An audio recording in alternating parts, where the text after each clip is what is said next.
Hi guys, welcome you all to law besto. स्वागत है आप सभी का लॉ बेस्टो में। एंड आज का हमारा नॉलेजेबल वीडियो का टॉपिक है पनिशमेंट्स के बारे में। आज हम जानेंगे पनिशमेंट्स के बारे में कि इंडिया में कौन कौन सी पनिशमेंट्स हम दे सकते हैं कानूनी तौर पे। एक टॉपिक आजकल बहुत चला है और हमारे माइंड में क्लिक करता है कि क्या बुलडोज़र चलवाना भी एक कानूनी सज़ा हो सकती है। जैसे हम आजकल देखते हैं कि किसी ने कोई भी अपराध किया तो उसके घर अगले दिन बुलडोज़र पहुंच जाता है। तो ये माइंड में हमारे रहता है कि क्या ये एक्चुअल में लीगल है। तो आज हम इसको भी जानेंगे और बाकी पनिशमेंट्स भी जानेंगे कि हमारा इंडियन पिनल कोड क्या कहता है पनिशमेंट्स के बारे में। तो बहुत ही इंटरेस्टिंग होने वाला है ये वीडियो, तो आप पूरा देखिएगा। तो चलिए शुरू करते हैं। First of all, section 53 of Indian penal code हमारा पनिशमेंट्स के बारे में बताता है। ये कहता है कि आप कोई भी अपराध कीजिए, एक सुई की चोरी से लेके एक मर्डर तक, या फिर कितना भी आप कोई भी ले लीजिए ऑफेंस, उसकी सज़ाएं इन पांचों में से ही होगी। अब ये पांचों पॉइंट्स कौन से हैं? पहला, डेथ सेंटेंस। अब आप किसी को डेथ दे देंगे तो वो तो अल्टीमेट सज़ा है।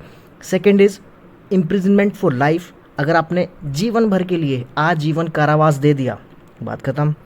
थर्ड वन इज़ इम्प्रिजनमेंट, मतलब आजीवन ना देके कोई एक फिक्स टर्म का 5 साल, 10 साल, 3 साल, 2 साल, ये इम्प्रिजनमेंट दे दी। अब वो रिगरस भी हो सकता है और सिंपल भी हो सकता है। देखिए, रिगरस का मतलब है कठोर, कठोर में उससे ज़्यादा काम करवाया जाएगा, हार्ड लेबर्स करवाई जाएगी। और सिंपल में नॉर्मल या तो काम नहीं भी करवाया जाएगा, या तो फिर ऐसा भी होता है कि उसे बेसिक काम दे दिया छोटा मोटा अपनी मर्जी के अकॉर्डिंग। तो ये होता है simple imprisonment. Fourth one is four feature of property, या तो हम किसी की संपत्ति जब्त कर लें। हम ये पनिशमेंट अक्सर देते हैं जब हमें किसी को समन करके बुलाया होता है और वो आता नहीं है। जैसे आपने देखा होगा नीरव मोदी, विजय माल्या, इन सब के केसेस में क्या हुआ, इनकी संपत्तियां जब्त कर ली गई कि अगर ये बुलाने पे नहीं आ रहा तो शायद संपत्ति जब्त करके ये आ जाए। तो फोर फीचर ऑफ प्रॉपर्टी तब होता है। या फिर फाइन की वसूली नहीं हो पाई तो फोर फीचर ऑफ प्रॉपर्टी कर लो। तो मतलब ये है कि फोर फीचर ऑफ प्रॉपर्टी भी एक ऑप्शन है पनिशमेंट के तौर पे। And the fifth one is fine.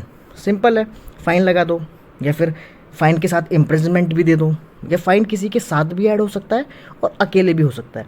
तो यही 5 तरीके की इम्प्रिजनमेंट कानूनी तरीके से वैध है। अब आपने नोटिस किया इसमें बुलडोज़र तो कहीं लिखा ही नहीं है, तो उसका भी जानते हैं। पहले हम जानेंगे थोड़ा सा कि ये इम्प्रिजनमेंट फॉर लाइफ, ये काफ़ी बार कंफ्यूज होते हैं कि ये कितने साल की हो सकती है, इसके बारे में भी जानेंगे। तो चलते हैं अपनी नेक्स्ट स्लाइड पे। अब सेक्शन 55 आईपीसी का ही सब कुछ क्लियर करता है, ये बताता है, कहता है कि commutation of sentence of imprisonment for life. वैसे ये बताता नहीं है बट ये एक हिंट देता है कि इम्प्रिजमेंट फॉर लाइफ कितने साल की माने। कोई कहता है कि शायद आजीवन कारावास 14 साल का होता है, कोई कहता है 20 का होता है, कोई कुछ कोई कहता है कि पूरे जीवन भर होता है। तो इसका आंसर मैं आपको देता हूँ। इसका आंसर है कि इम्प्रिजमेंट फॉर लाइफ का मतलब है आजीवन कारावास। जब तक कि वो जीवित है तब तक वो जेल में रहेगा, बात ख़त्म। इसमें सिर्फ इतना ही है। लेकिन इसके कुछ पॉइंट्स आ जाते हैं जो इसको थोड़ा सा मिटिगेट कर देते हैं। समझिए कैसे। सेक्शन 55 कहता है कि अप्रोप्रिएट गवर्नमेंट को, अप्रोप्रिएट गवर्नमेंट का मतलब है अगर यूनियन ऑफेंस है तो सेंट्रल गवर्नमेंट, स्टेट ऑफेंस है तो स्टेट गवर्नमेंट, इनमें से कोई भी without the consent of the offender, जिसने अपराध किया है, बिना उसकी सहमति के कम्यूट कर सकती है उसकी पनिशमेंट को किसी भी टर्म में। अगर उसको लाइफ इम्प्रिजमेंट दी गई है तो अप्रोप्रिएट गवर्नमेंट बिना उसकी इजाज़त के, बिना उसको बताए, उसकी सज़ा कम कर सकती है। और कितना कम? 14 साल से ज़्यादा नहीं कर सकती। ठीक है। तो यहीं पे एक बैरियर आ जाता है कि अच्छा, अगर गवर्नमेंट कम करेगी तो 14 साल तक ही कर सकती है, वो भी लाइफ इम्प्रिजमेंट को। इसका मतलब हुआ कि लाइफ इम्प्रिजमेंट 14 साल से ज़्यादा नहीं हो सकती, पर हो सकती है। पर अगर गवर्नमेंट कम करने पे आएगी तो वो 14 से ज़्यादा नहीं कर सकती, वो 15 साल की नहीं दे सकती। किसी को कोर्ट ने अगर लाइफ इम्प्रिजमेंट दी है तो कोई भी गवर्नमेंट उसको 15 साल, 20 साल ऐसे फिक्स नहीं कर सकती। हाँ, 14 फिक्स कर सकती है, 12 कर सकती है, 10 कर सकती है, लेकिन 14 से ज़्यादा नहीं कर सकती। तो यहाँ पे एक बैरियर आ जाता है। लेकिन यहाँ पे ऑप्शनल है ना गवर्नमेंट के लिए, कोई फोर्स नहीं है। फर्स्ट ऑफ ऑल आपने ये समझा। अब आगे एक और पॉइंट है इसमें। अगला हमारा सेक्शन 57 कहता है कि अगर कहीं पे fraction of term of punishment निकालनी हो, जैसे कि अगर हमें बोला जाता है कि अगर किसी ने फ़ाइन नहीं दिया तो उस फ़ाइन के बदले उसको मैक्सिमम इम्प्रिजमेंट का 1/4 सज़ा हम और दे सकते हैं। मैं आपको समझाता हूँ। जैसे किसी के ऊपर 1 लाख का फ़ाइन लगा, अब उसको लाइफ इम्प्रिजमेंट की सज़ा मिली, उसने 1 लाख का फ़ाइन नहीं दिया। अब फ़ाइन तो नहीं दिया, अब हम क्या करेंगे, तो उसकी हम सज़ा को बढ़ा सकते हैं। पर उसको मिली क्या है, लाइफ इम्प्रिजमेंट, या फिर उसको कम भी मिली है बट उसकी जो मैक्सिमम इम्प्रिजमेंट है उस ऑफेंस की वो लाइफ इम्प्रिजमेंट है। तो लाइफ इम्प्रिजमेंट को हम कितना समझेंगे, तभी तो हम उसका 1/4 कर पाएंगे ना, फ़ाइन के बदले पनिशमेंट देना है तो वो क्या होगा, वहाँ पे हम लाइफ इम्प्रिजमेंट को 20 साल मान लेते हैं। तो ये जो 20 और 14 का कॉन्सेप्ट जो घूमता रहता है, ये यही है कि 14 वो है जब गवर्नमेंट चाहे तो वो 14 से ज़्यादा नहीं करेगी, और 20 ईयर्स ये है कि अगर फ्रैक्शन ऑफ टर्म निकालना हो तो वो 20 साल लाइफ इम्प्रिजमेंट को माना जाता है। लेकिन इसका ये मतलब नहीं है कि जिसको LI मिला है वो 20 साल में बाहर आ जाएगा ऑटोमेटिकली, बिल्कुल नहीं, या 14 में बाहर आ जाएगा, बिल्कुल नहीं। अब जेल मैनुअल के हिसाब से, उसके अपने बिहेवियर के हिसाब से वो ये सारी चीज़ें अपने पक्ष में ला सकता है, लेकिन ऐसा कोई पहले दिन से फिक्स नहीं हो जाता कि LI मिलने पे वो 20 साल में बाहर आएगा। तो आई होप आपको ये समझ में आया होगा। लेकिन बुलडोज़र वाला क्वेश्चन अभी भी बाकी है। अब देखिए, हमने पनिशमेंट अपनी पूरी समझ ली है कि 5 तरीके की पनिशमेंट होती है, तो क्या बुलडोज़र वाली पनिशमेंट कोई वैलिड नहीं है?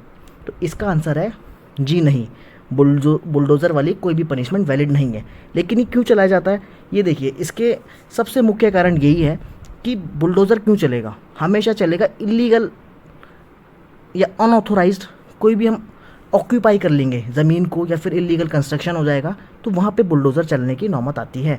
तो वही होता है, जैसे जिन्होंने ऑफेंस किया है उन ऑफेंस वालों को देखो, इनके घर कहाँ हैं, क्या नहीं है। तो आजकल क्या होता है कि पहले गवर्नमेंट के ही ऑफिशियल्स हमें मतलब उकसाते हैं कि कुछ इलीगल हो जाए। इट मीन्स कि जैसे कहीं भी इलीगल अनऑथोराइज कंस्ट्रक्शन करना है तो आराम से कुछ आप सब जानते हैं कि थोड़ा सा पैसा दो, आराम से आप अनऑथोराइज कंस्ट्रक्शन कहीं भी कर सकते हैं।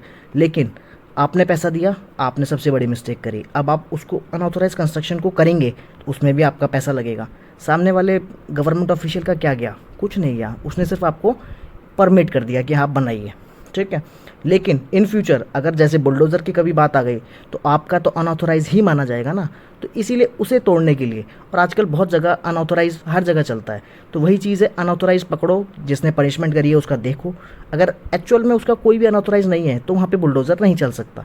लेकिन आजकल मैक्सिमम 80% में निकल जाता है तो उसे तोड़ दिया जाता है, और उसे वो लगता है कि ये एक पनिशमेंट है। ये पनिशमेंट तो उस ऑफेंस की बिल्कुल नहीं है, ये पनिशमेंट तो आपने जो अनऑथोराइज कंस्ट्रक्शन किया है उसकी है। तो इसीलिए ना अनऑथोराइज कंस्ट्रक्शन करिए, ना ही उसको करवाने के लिए किसी को पैसे दीजिए, और ये बुलडोज़र की प्रॉब्लम सॉल्व हो जाएगी। तो बुलडोज़र हमने जाना कि ये कोई पनिशमेंट नहीं है, ये तो सिर्फ जो हमने खुद ही या हमें खुद ही उकसाया गया है कि आप ऐसा करके भी ऐसा कर सकते हैं। लेकिन इन फ्यूचर अगर कभी पकड़ा जाता है तो उसकी पनिशमेंट बुलडोज़र के रूप में हमारे सामने आती है। तो आई होप आपको ये सारी नॉलेज पसंद आई हो। अगर पसंद आई हो तो चैनल को सब्सक्राइब कीजिए, वीडियो को लाइक एंड शेयर ज़रूर कीजिए। Thank you so much.